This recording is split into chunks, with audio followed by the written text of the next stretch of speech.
everybody. I am live, and I'm just give me about let me see, give me about 2 minutes, and we can get started. It'll be 6:45 at that point. We'll be able to get started. Just wanna.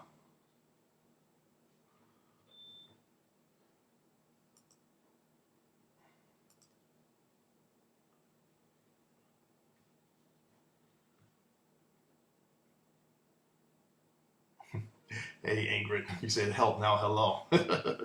Good to see you on board, Ingrid. Yeah. Just give me about one more minute. We'll start it. Hey, thank you, Beverly.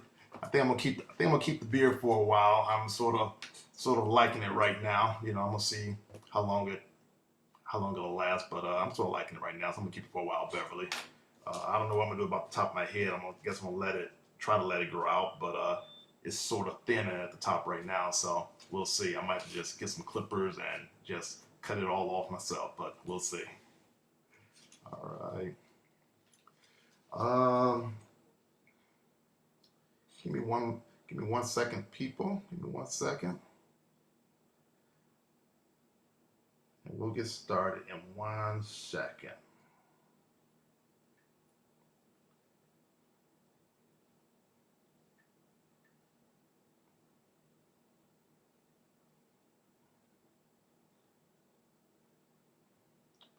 I promise you, we'll get started in 1 second.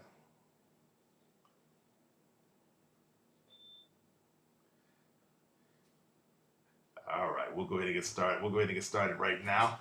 Um, it's good to be with you this evening for Metaphysical Bible Study. I hope everyone had a wonderful, wonderful Easter. It's a different kind of Easter for all of us this year, but we know how to adjust. We know how to adjust. I enjoyed my Easter, enjoyed service on Sunday, came home and made me a little Easter dinner. Learned how to make a tomahawk steak, and I love steaks, but I never cooked a tomahawk steak before. But I did one on Sunday, and it turned out really, really, really, really good. So that was my Easter. So like this, fantastic. Hope everyone else had a wonderful Easter, and you had your resurrection experience, and you're doing what you have to do. Um, let's begin with prayer, okay? After I pray and open us up, got just a couple more things I want to talk about before I get into the lesson. But let's start with prayer, okay? Let's become still right now, right where you are.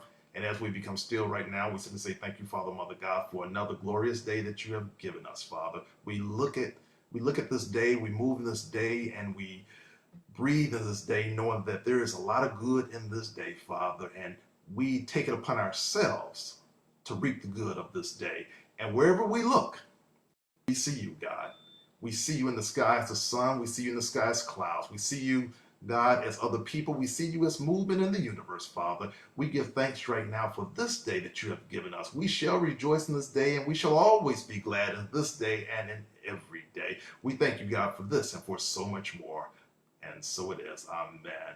And we do know that Jesus Christ is the head of this class. We open our minds and hearts to his teachings, for he is our guide to better living. So, once again, welcome to Metaphysical Bible Study. It's good to see everyone on board this evening. I see Dawn's on board. I see Vernon's on board. Vernon says, looking real distinguished. Thank you, Vernon. I'm going to try to maintain this look. I was telling some people earlier, I'm going to try to maintain this look. Hey, Sheila. Hey, Derek. Hey, Clarence. Like I said, good to have everyone on board right now. Want you guys to go ahead and share this lesson with someone, do a watch party, or do whatever it is you need to do to share this message with someone. I have a wonderful message for you tonight. Bow down, but not broken. Bow down, but not broken. It's actually one of my favorite Bible lessons. But before I get into this particular lesson, I don't know if anyone else heard or read the story. Last week, I was reading a story about a 103-year-old Italian woman over in Italy who had the coronavirus. And she had it and she came through it. And they were interviewing her. They're like, you're 103 years old. There were people making transitions all around you. You came through, you survived. What is it? What is it? How is it you're at 103? How is it that you were able to come through? And she said there were three things that allowed her to come through. She said her faith, her strength, and her courage. She said she relied on those three things. And because she relied on those three things, she had everything that she needed in order for her to come through that particular experience. Those are three inner qualities. Those are three inner spiritual qualities that she was talking about. And she said she leaned on those three things. And because of her faith in God, and because she knew she had inner strength, and because she was courageous and she wanted to live, she said those three things help her to get through her situation, help her to push through the crowd, help her to come and be able to see and come on the other side of the coronavirus. And I thought, for me, I thought it was an amazing story. I thought that was an amazing testimony that she gave, and I put that in my file because I said, you know what, when we all get back together, and maybe even sooner, we're going to talk about those three things: faith, strength, and courage, and how if we begin to really depend and really lean on that which we already have, how we can make it through any situation, no matter what the situation is. If this 103-year-old lady, I'm sure everyone gave up on, because I'm sure they were saying, she's 103, people that old, they do not make it through this particular situation. And she defied their odds, not her odds, but she defied their odds, and she made it through. And she's talking about it because she has a testimony. And I'm sure there's many of us out there that have testimonies throughout life, and that our faith, our strength, and our courage allow us to get through. So once again, I thought that was such a story that I read. I think I read on CNN, or I read on some story on some news outlet about a week ago. But if you have time, maybe Google it, look it up, and if you just need some more inspiration, that was a very inspirational story. Okay, all right. I want to move into this lesson tonight. Bow down but not broken. Bow down but not broken. We are going to be working out of the Gospel of Luke this evening, chapter 13, verses 10 through 17. But actually, most of my lesson tonight will come from verses 10 through 14. But take it upon yourself to read all 7 verses from 10 to 17, though. But it's a dynamic story. It's a dynamic story. I'm going to begin by reading two different versions of the story. I'm going to read the version out of the Open Bible, and then I'm going to read the version out of the Message Bible. And then we're going to dive right into the lesson, if that's okay with everyone. Where's my Open Bible? Here we go.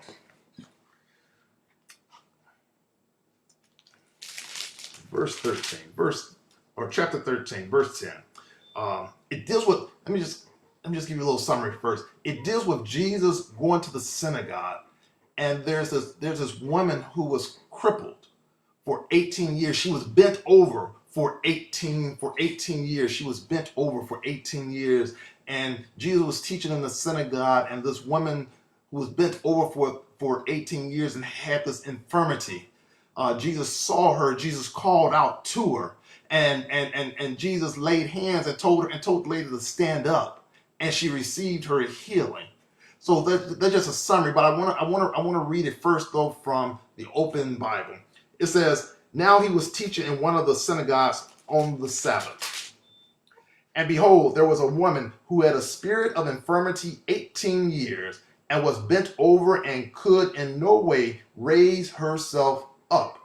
But when Jesus saw her, he called her to him and said to her, 'Woman, you are loosed from your infirmity.' And he laid his hands on her, and immediately," I like that word there, immediately, "she was made straight and glorified God. But the ruler of the synagogue answered with indignation," because Jesus, get this, this is how bold Jesus was. I mean, they hated Jesus' boldness. This is how bold Jesus was. It says, "But the ruler of the synagogue answered with indignation because Jesus had healed on the Sabbath." And that was just a no-no back in that day. For a person to do anything on the Sabbath outside of going to the synagogue and hearing the Hebrew scripture being read. It says, the ruler of the synagogue said, there are 6 days on which men ought to work. Therefore, come and be healed on them, and not on the Sabbath day. The Lord then answered him and said, hypocrite, does not each one of you on the Sabbath loose his ox or his donkey from the stall and lead it away to water it?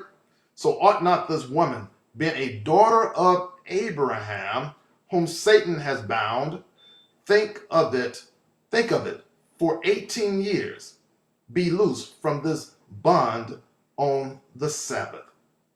And when he said these things, all his adversaries, all those around him, all those who were opposed to him, all his adversaries were put to shame.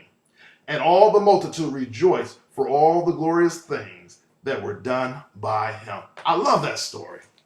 I love the way Jesus moved. This is the way that Jesus moved throughout his ministry.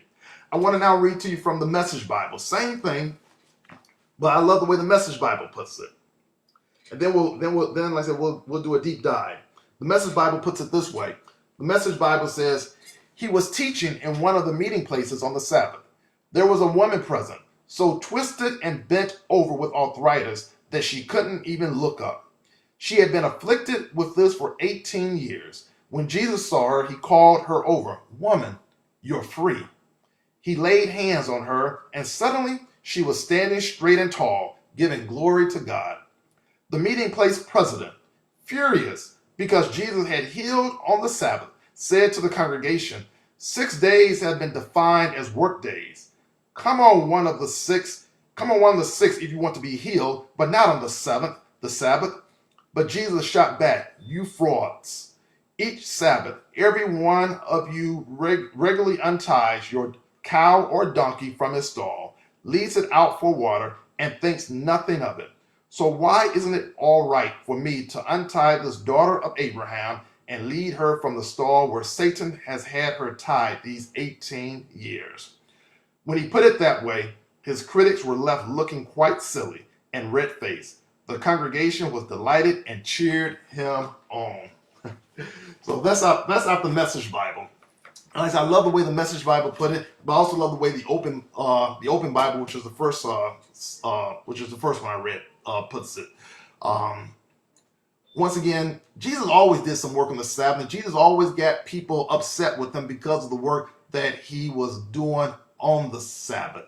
But Jesus, like I said, Jesus was bold. Jesus just simply did not care what others thought. He came to bring a message of love, and not a message of you must follow the law, but a message of love. Jesus said, I didn't come to destroy the law. I didn't come to mess y'all up. But there ought to be some grace. There ought to be some love that's applied.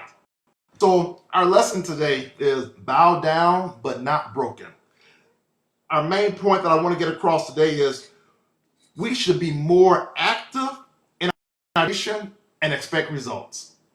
So that's the main thing I want to get across during this lesson this evening, is that we should be more active in our demonstrations and expect results. I hope you're writing this down. I hope you're taking notes, because this will change your life. All right, we should be more active in our demonstrations. You can't leave your demonstration, you can't leave your healing just up to somebody else. There's some activity that you must do. And there ought to be an expectation on the other side. If you are going to do something, if you are going to think right thoughts, and if you are going to speak the right words, and if you are going to have the right action and right reactions, then guess what? There ought to be an expectation of something great on the other side. So as we go through the demonstration, as we are active in our demonstration, we ought to expect some results. Something ought to happen when you speak the word. Something ought to happen when you think right thoughts. Something ought to happen when you are exhibiting right action. Something ought to happen. Something ought to happen. So as we get into this lesson, as you know how I do, I like to break down verse by verse, or something clump some verses together. So I'm going to start right now with at the very beginning with the 10th verse, and we're going to begin breaking it down a little bit. I'm going to use the Metaphysical Bible Dictionary as well. So the 10th verse starts off by saying, on a Sabbath, Jesus was teaching in one of the synagogues. So this is how the situation started. Jesus is teaching in one of the synagogues. Jesus is teaching on the Sabbath. Understand this, what the Sabbath is. The Sabbath is a state of mind that we all enter into when we enter into the silence of our own souls. When we enter into the silence of our own soul, into that realm of spirit, after a particular work has been completed. You see, too often we think that the Sabbath is on the seventh day of the week that man has determined. Like the scripture says that the scripture said that why don't you come on these other 6 days? On the Sabbath, you aren't supposed to do nothing on the Sabbath. You ought to come on these other 6 days. These are all man determinations here. But the Sabbath is a that you can have any day of the week at any moment that you decide to have it. Listen to this. I want to read out of the Metaphysical Bible Dictionary by Charles Fillmore. This is what Charles Fillmore says about the Sabbath. He says the Sabbath is a very certain, definite thing. He says it is a state of mind that man enters or acquires when he goes into the silence of his own soul, into the realm of spirit. I like this part. It says it is a state of mind that I enter, a state of mind that you enter or that you acquire as you go into the silence of your own soul, into the realm of spirit.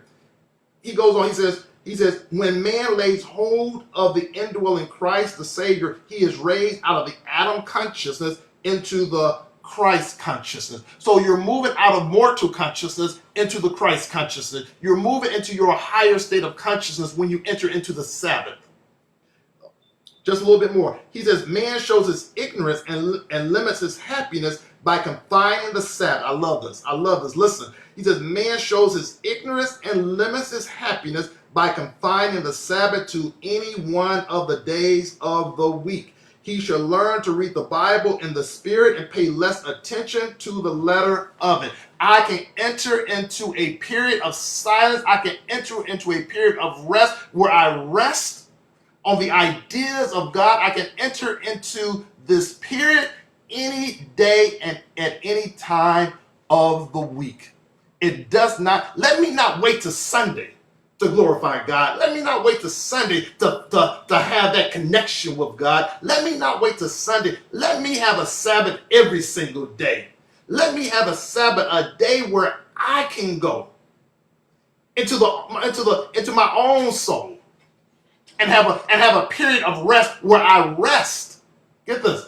I rest on the workings of God. I rest on the perfection of God. I rest on that which God has done and God is continuing to do in and through me. I should not have to work every single day.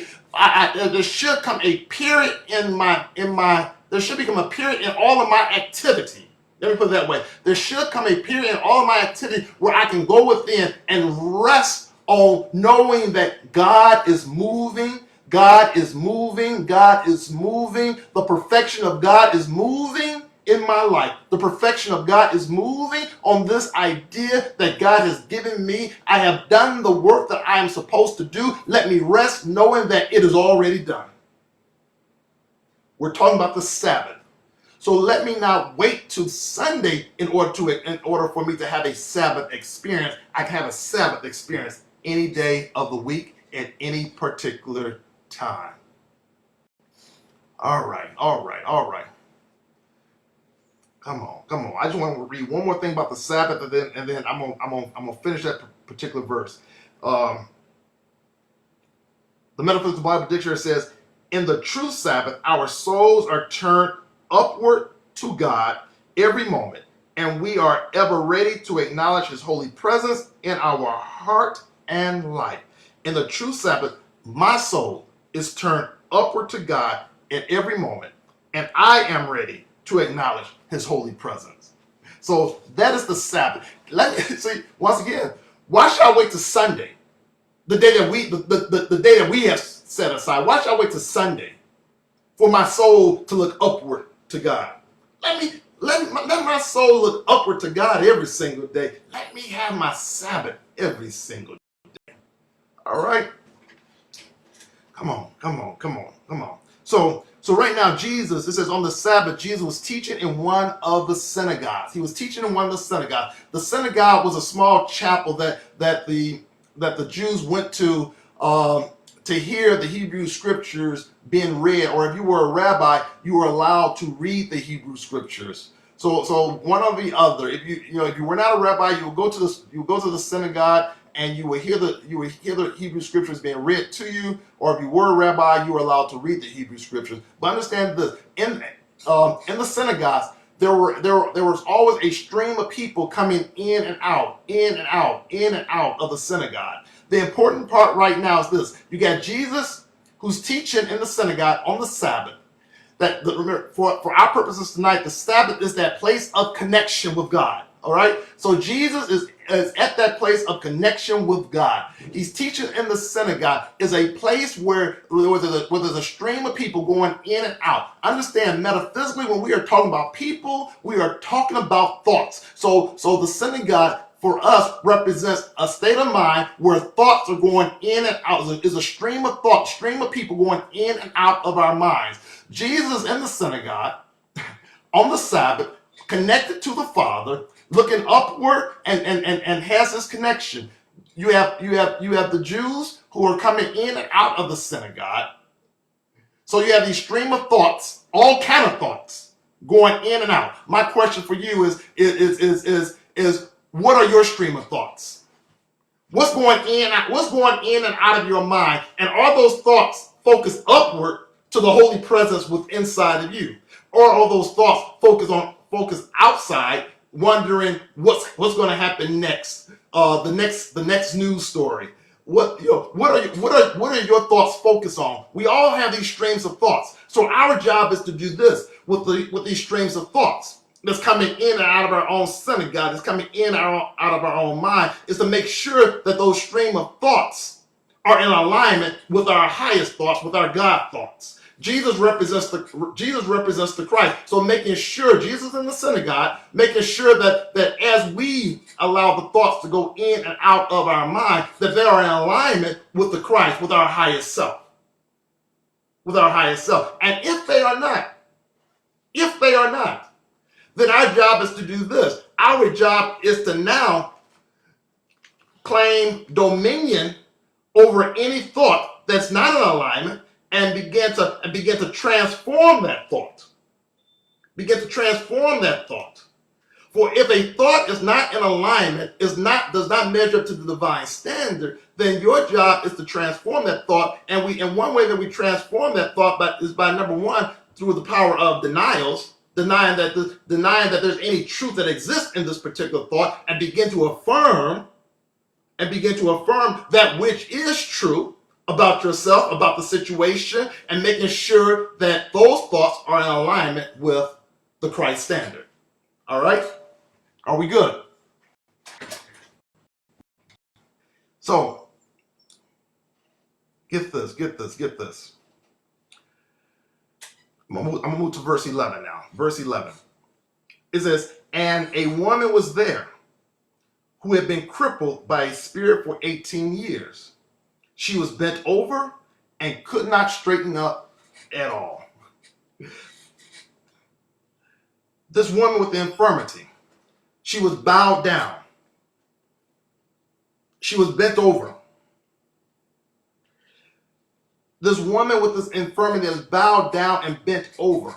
Write this down. She represents a sick thought in us. She represents an infirmity within us. She represents a sick thought that is in us. I want you to write this down too. She represents a part of us that has lost awareness of its mastery, authority, and dominion. That's important right there. If you don't get nothing else, make sure you get this part. She represents a part of us that has lost awareness of his mastery, authority, and dominion. This woman who is bent over, she lost awareness. Not that she no longer had it, but she lost awareness of her mastery, her authority, and her dominion. She allowed outside issues. She allowed other things to influence her. And for 18 years, she was bent over to them.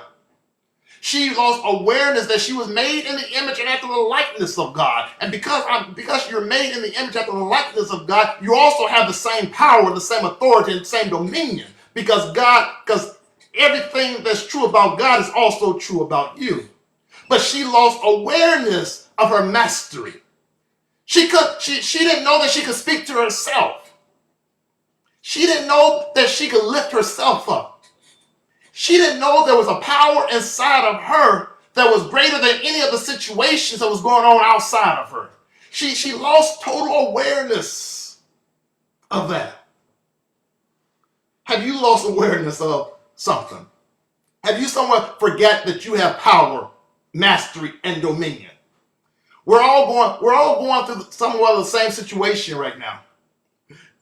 But can you remind yourself that no matter what is going on, no matter what has been reported on the news, that no matter what it appears to be, I still have power, mastery, and dominion. And I will use my power, my mastery, and my dominion in every situation. And I will not allow anything to overcome me, because I'm the master of my life. I'm the master of my health. I'm the master of my finances. I am the master, and I have dominion. You see, we have to come back into this awareness of ourselves. We have to come back into this awareness of ourselves, because we do have it. We do have it. We have to remind ourselves sometimes. Come on. I got a question for you. What burdens have bent you over that you can't stand up straight? What burdens have bent you over that you can't stand up straight? Is it grief? Is it some financial burdens? Too many bills, too many obligations that just simply are weighing you down right now? Is it mental? A lot of stress going on. You're dealing with kids. You're dealing with your spouse, your partner. You're dealing with just some issues of life, and it's heavy on your mind right now, and it's been heavy. How long has it been heavy? How long have you been going through the grief? How long have you been going through the financial situations? How long have you been going through having too many financial obligations that you have become all bent over right now, where people see that you're heavy? What burdens have you bent over right now? Is it the burden of trying to be accepted? Because sometimes you might feel like you are on the outside looking in, wishing you were on the inside. I'm going to tell you this. If you're doing what you're supposed to be doing on the outside, don't worry so much about trying to be accepted by those on the inside. Because once you get on the inside, you might begin to tell yourself, hey, the grass was greener on the other side. So do what you need to do what you're supposed to do, and don't worry so much about being accepted. The only acceptance you need is the acceptance of God. And if you're doing the work that the Father has assigned you to do, then you're in a good place and a good space. So what burdens have you got you all bent over? Is it relationship burdens? Are you having some relationship issues, and you've had these issues for a long time? What burdens have you bent over? Is it disappointment? You've had disappointment after disappointment after disappointment. What is it that has you bent over? What is it that has you bent over? I like what Jackie says. Jackie says, I cannot allow the facts in the news to cover up my awareness of who I am. That's right, Jackie. I cannot allow the facts in the news because they're going to report what they're going to report. I cannot allow the facts in the news to cover up who I am. I am made in the image and after the likeness of God. God's life is my life right here and right now, and I express God's life. God is the source of my supply. I don't look to any other channel to supply me with anything. God is the source of my supply, and that's the truth for me. So you know, you gotta work this. You gotta work this. You gotta work this. You gotta work it for yourself, my friends. Karen says, physician, heal thyself. Have the mastery. If you feel bent over, and we're going to get to it in a minute, but if you feel bent over, you can tell yourself, physician, heal myself. Metaphysician, heal myself. Let me straighten myself up. I don't walking around bent over. People, get this. You might not physically be bent over, but how do you show up in life? Because how you show up in life and how you present yourself and speak, other people will know whether you're bent over or not. Other people will know the burdens that you're carrying because you're looking heavy. You're looking sad. You're looking in a way that is not representative of a child of God. One who's aware of the child of God. One who's aware of their heritage. I might be stepping on some toes right now, but that's okay. That's Metaphysical Bible study. That's what we do, all right? That's what we do. All right. Come on. I'm gonna move on to verse 12 right now. Verse 12 says, but when Jesus saw her, he called her to him and said to her, woman, you are loose from your. This part, I like this part, and this came to me this afternoon, and I'm gonna break it down a little bit here. Because when Jesus saw her, when the Christ saw her, he called her to him and said to her, woman, you are loose from your infirmity. Jesus represents the indwelling Christ. The indwelling Christ sees the Christ in her. The indwelling Christ calls her and says to her, woman, you are loose from your infirmity. He called her, and I like this part because I missed this part before. I've read the scripture many times, but I'm gonna tell you something right now. I missed this part before. It says, when Jesus saw her, he called her to him. That means he called her, he told her, come over here. That's important. Because what that tells me is this, is that when the Christ calls out to you, you must be active in your own demonstration. You must be active in your own demonstration. So even though the Christ is calling you, the Christ can't force himself up on you. So you have to be willing to turn yourself to the Christ, and you have to be willing to come in its direction. So she had to be active in her own demonstration. That's a lesson for someone out there. Are you waiting for Jesus to do it all? Or are you active in your own demonstration? Are you doing the things that you need to do? When the Christ calls, are you answering? Are you obedient? Are you moving? Are you moving?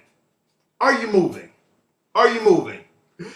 And right now, my dog is trying to move on me. Get over here, Maestro. I'll see you later. Come on. So I'll introduce you guys to Maestro later. But yeah, that's the key. Are you moving? Are you moving? Are you moving?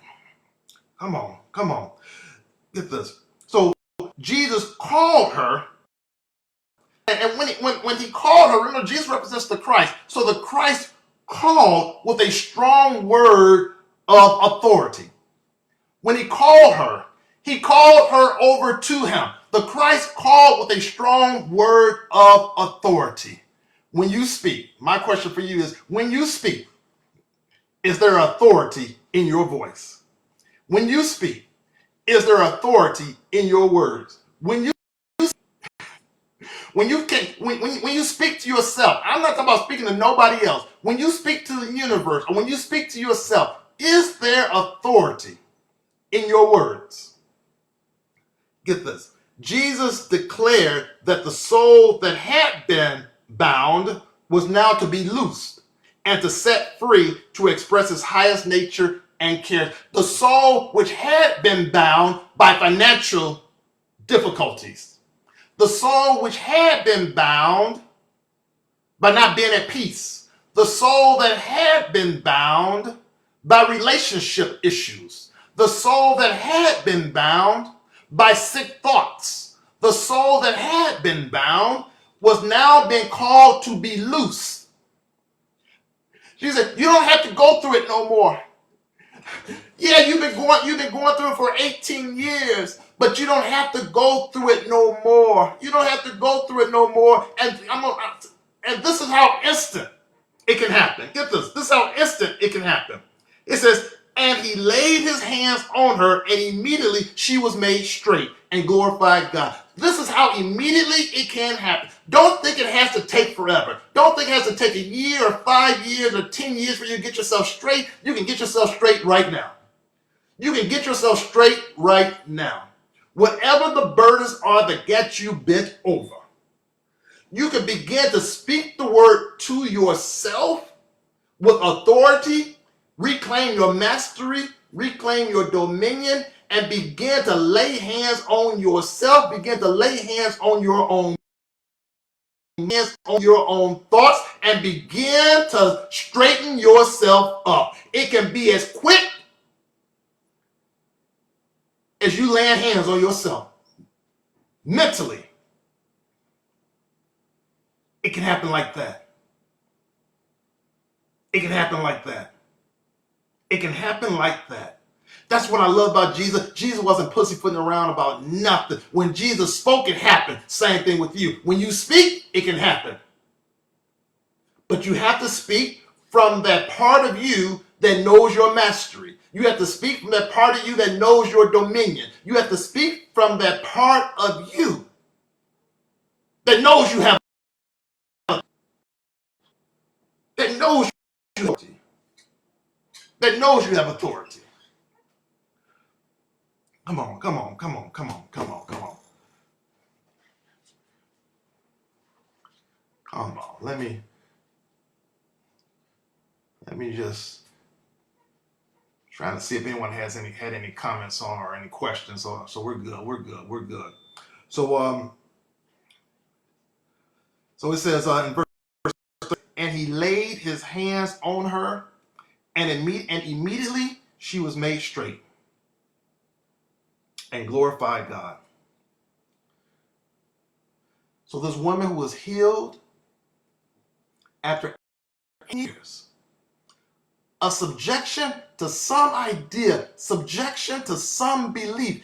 There was some belief that she held on to for 18 years that caused her to be bent over. For her, it was 18 years. For some, it might be 18 months. For some, it might be 18 days. But she was holding on to a belief that had her thinking that she was less than. She was to a belief that had her thinking that she was subjected to something that she had given power to. She was subjected to a belief that was not based on reality, that was not based on truth, that was not based on the divine standard. She subjected herself to a belief, and that belief grabbed hold of her mind, and it began to work on her, and to the point where it manifested itself in her body.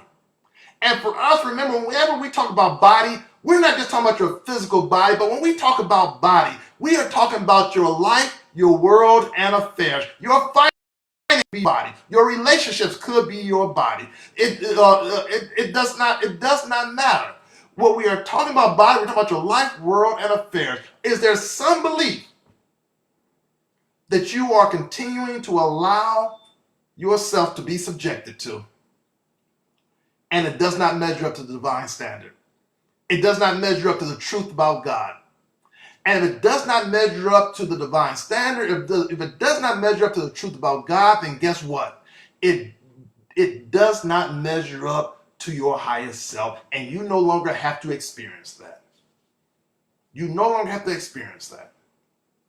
It says Jesus called her, and Jesus called her to come to him.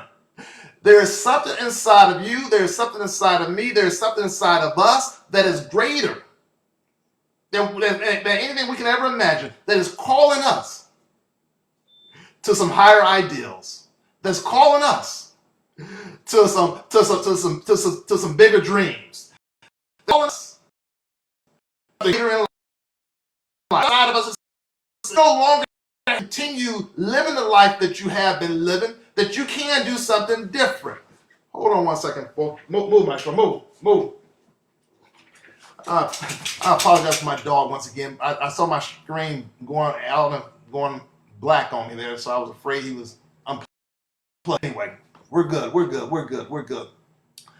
But yeah, is there something that you have allowed yourself to be subjected to? No. You don't have to keep going around bent over. You can straighten up today. You can have a straighten out. You can have a straighten out tonight.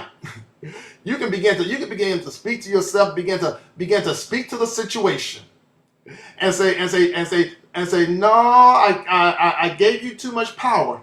I gave you more power than you deserve. I gave you too much of my attention.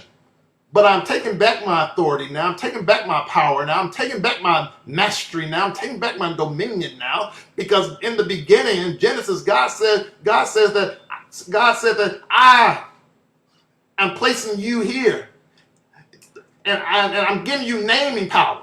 I want you.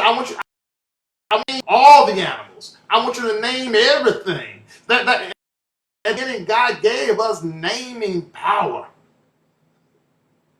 Begin to use your mastery. Begin to use your dominion. Begin to use that which God has given you to use.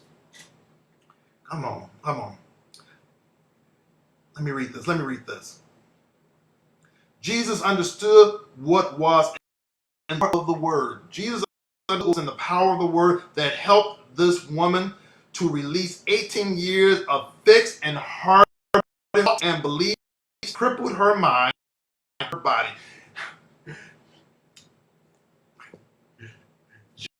The vibration that will come forth from your words, if it has authority and mastery in it, the vibration that comes forth from your words will break down any hardened thoughts that you have subjected yourself to.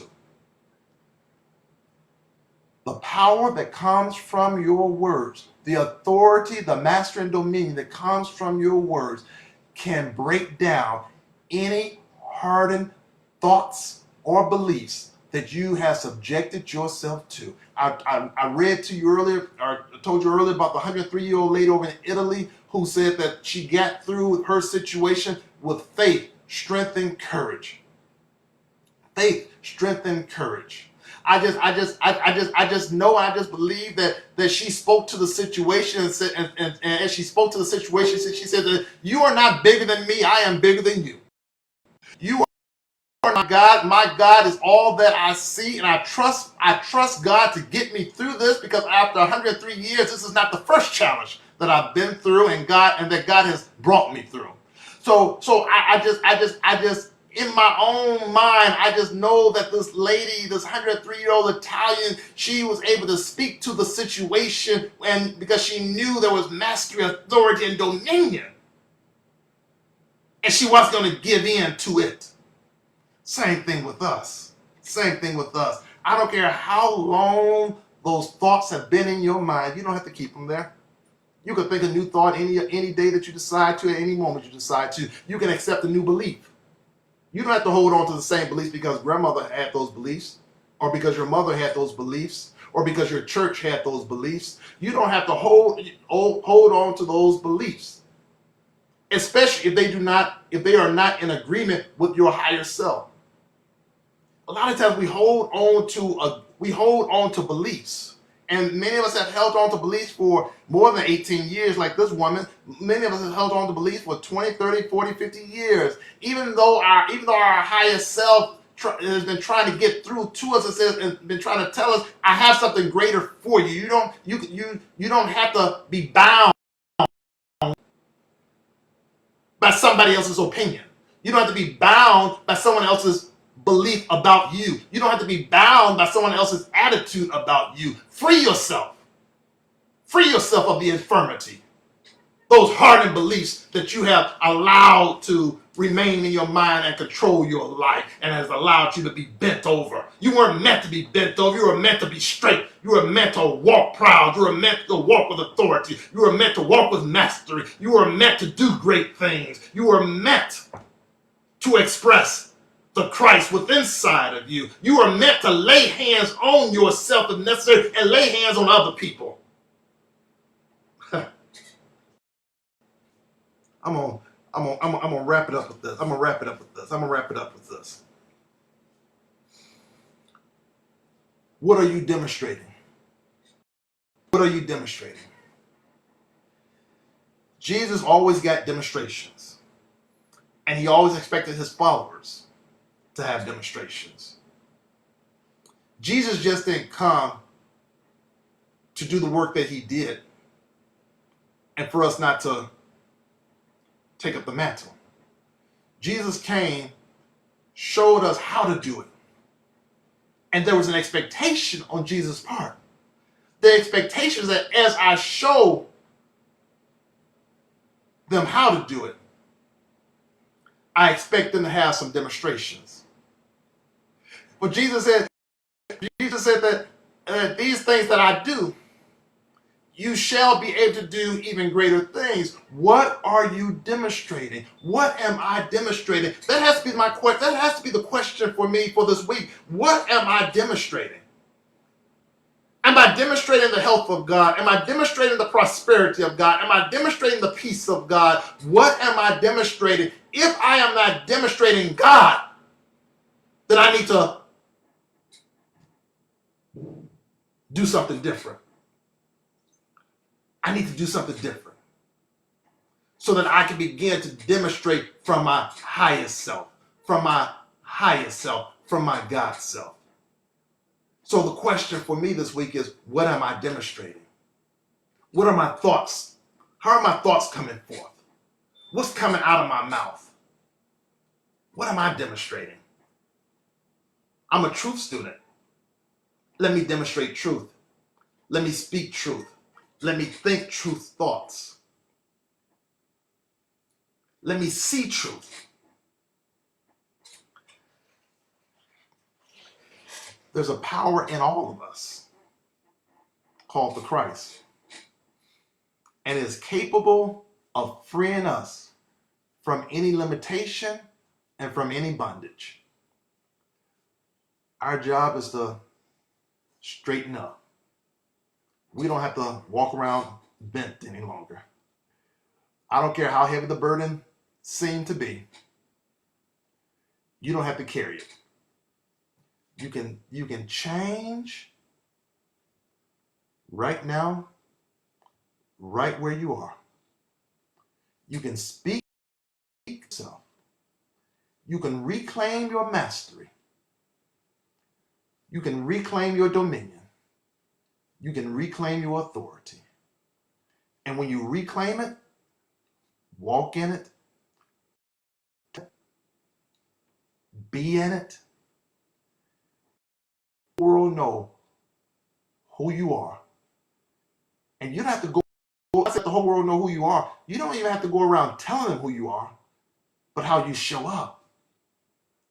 How you show up to life is the demonstration of who you are.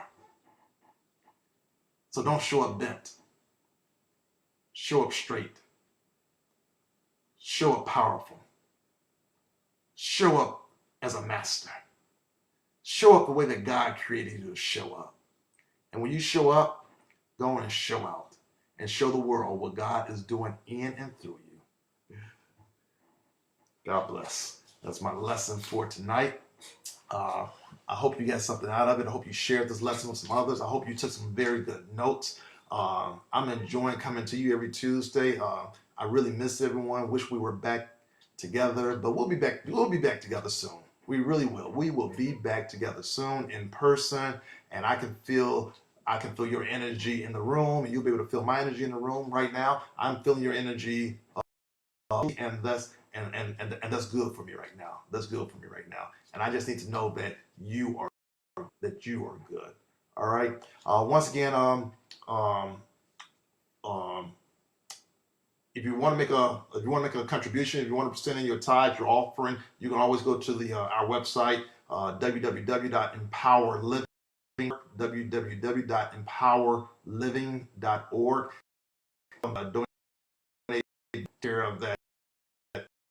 Your contribution, P.O. Box 7426, Chicago, Illinois 66680. And trying to see if I had any other announcements. That's it. I look forward to being back with you next Tuesday. Once again, I'll post this on our YouTube channel, so you can go to the YouTube channel to relive the lesson again.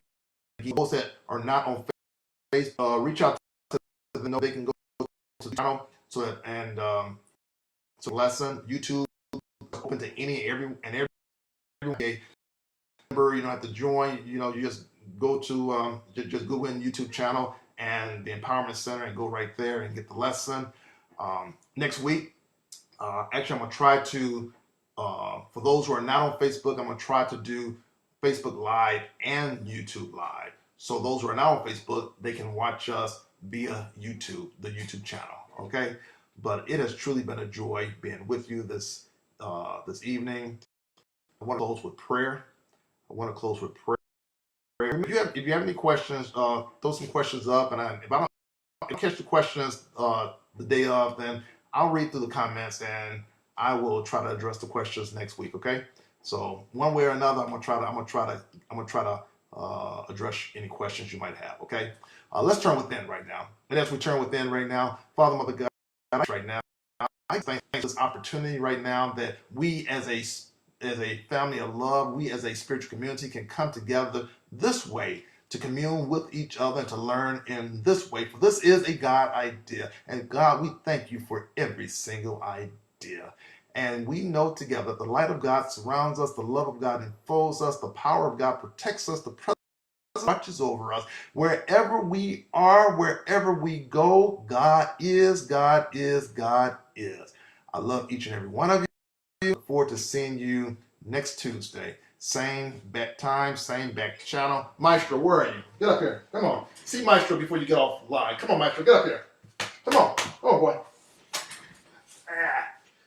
Here's Maestro. He was on his best behavior for most of the night. So, but this is my company. This is my company right now. So I look forward to seeing you guys next week. God bless you.